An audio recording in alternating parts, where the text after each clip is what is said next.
H D. Revanna ನಿರೀಕ್ಷಣಾ ಜಾಮೀನು ಅರ್ಜಿ ವಜಾ. ದೇವೇಗೌಡ ನಿವಾಸದಲ್ಲಿ ಹೊಳೆ ನರಸೀಪುರ ಶಾಸಕ ಬಂಧನ.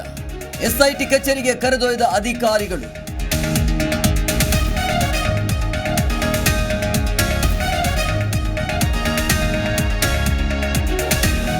ಎಚ್.ಡಿ. ರೇವಣ್ಣಗೆ ವೈದ್ಯಕೀಯ ತಪಾಸಣೆ ಸಾಧ್ಯತೆ. ಮೆಡಿಕಲ್ ಟೆಸ್ಟ್ ಮಾಡಿಸಿ ನ್ಯಾಯಾಧೀಶರ ಮುಂದೆ ಹಾಜರು.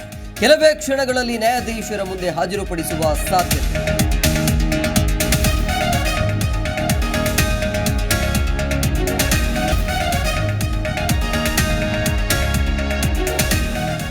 ಕೆಆರ್ ನಗರದಲ್ಲಿ ಕಿಡ್ನಾಪ್ ಆಗಿದ್ದ ಸಂತ್ರಸ್ತೆ ರಕ್ಷಣೆ. ಹುಣಸೂರಿನ ಕಾಳೇನಹಳ್ಳಿಯಲ್ಲಿ ರಕ್ಷಿಸಿ ಕರೆದೊಯ್ದ ಎಸ್ಐಟಿ. ಕಿಡ್ನಾಪ್ ಪ್ರಕರಣದಲ್ಲಿ ರೇವಣ್ಣಗೆ ಆಗುತ್ತಾ ಸಂಕಷ್ಟ.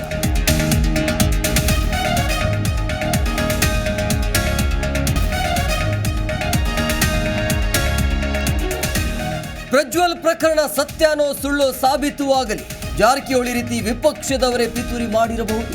ಅನುಮಾನ ವ್ಯಕ್ತಪಡಿಸಿದ ಸಂಸದ ಜಿಎಸ್ ಬಸವರಾಜ್.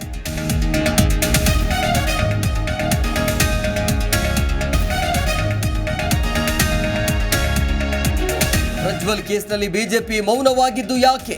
ಹುಬ್ಬಳ್ಳಿ ಪ್ರಕರಣದಲ್ಲಿದ್ದ ಆಸಕ್ತಿ ಇಲ್ಲೂ ಯಾಕಿಲ್ಲ?